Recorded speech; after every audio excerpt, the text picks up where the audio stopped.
আল্লাহর কসম আমি না বুঝে না জেনে না স্টাডি করে একটা কথা বলতেছি না।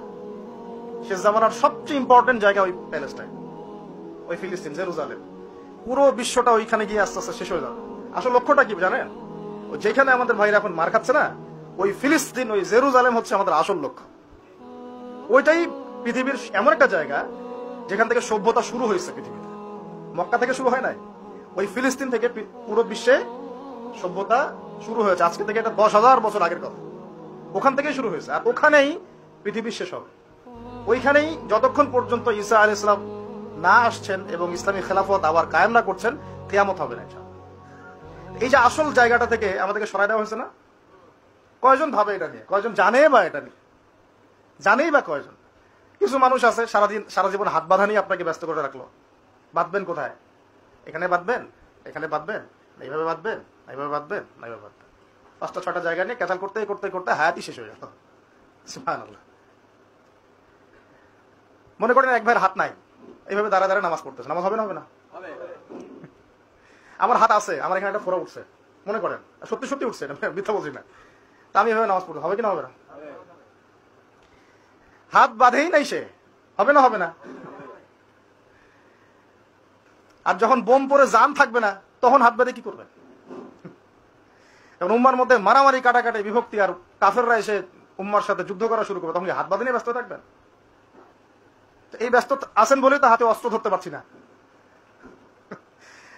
এক ভাই খুব সুন্দর কথা বলছে যে ইসরায়েলের উচিত যে বাংলাদেশ থেকে এরকম কিছু শায়েক এবং মানুষকে হায়ার করা এবং এদেরকে ফিলিস্তিনে ছড়িয়ে দেওয়া, তাহলে জীবনেও ফিলিস্তিনিরা আর অস্ত্র হাতে নিতে পারবে না। ওরা এগুলো নিয়েই ব্যস্ত থাকবে সারা জীবন। আল্লাহ না করুক, যদি আল্লাহ না করুক, আমরা দোয়া করি, কিন্তু আমরা আশঙ্কা তো করি, আল্লাহ না করুক যদি শান্তিপূর্ণ এই বাংলার মাটিতেও কখনো এরকম পরিস্থিতির সৃষ্টি হয়, আল্লাহ না করুক, দোয়া করি আমরা, তখনও এক শ্রেণীর মানুষ এগুলো নিয়েই ব্যস্ত থাকবে। আপনাকে আপনার মূল লক্ষ্যটা থেকে সরাই দেওয়া হয়েছে।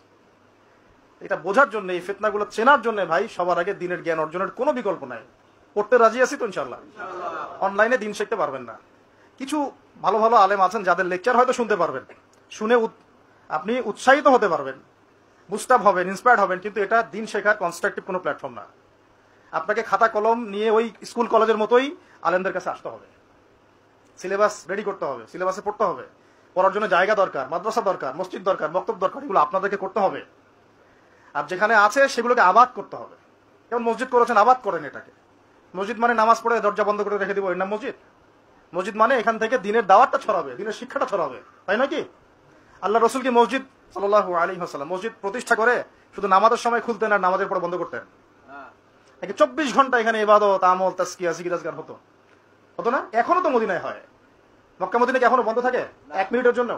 এখানে দার্স হচ্ছে, ওইখানে নামাজ হচ্ছে, ওইখানে আলোচনা হচ্ছে, চলতে থাকে সব সময়। এটা হলো মসজিদের ফাংশন। এই মসজিদ আবাদ করেন, মাদ্রাসাগুলো আবাদ করেন, আপনার ছেলেকে মসজিদে পাঠান, মাদ্রাসায় পাঠান, মক্তবে পাঠান।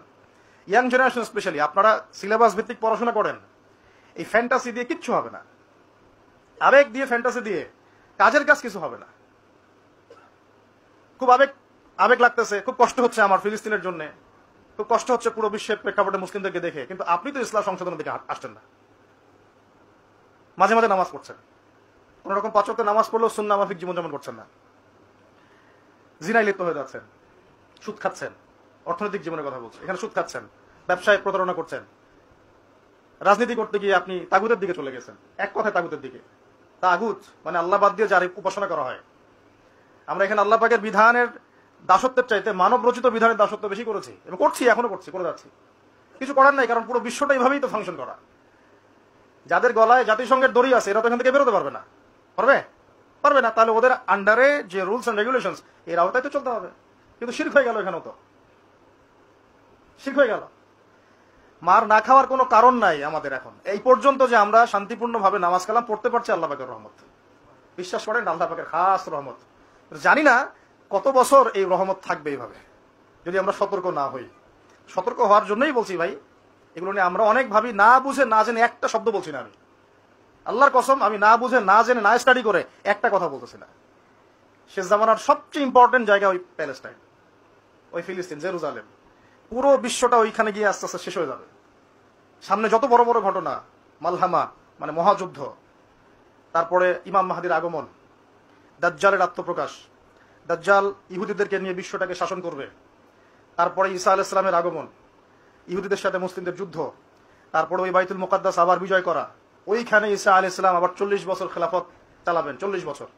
এই পুরো ঘটনাগুলো ওই জায়গা কেন্দ্র করে হবে, আমাদের কোনো হদিসই নেই।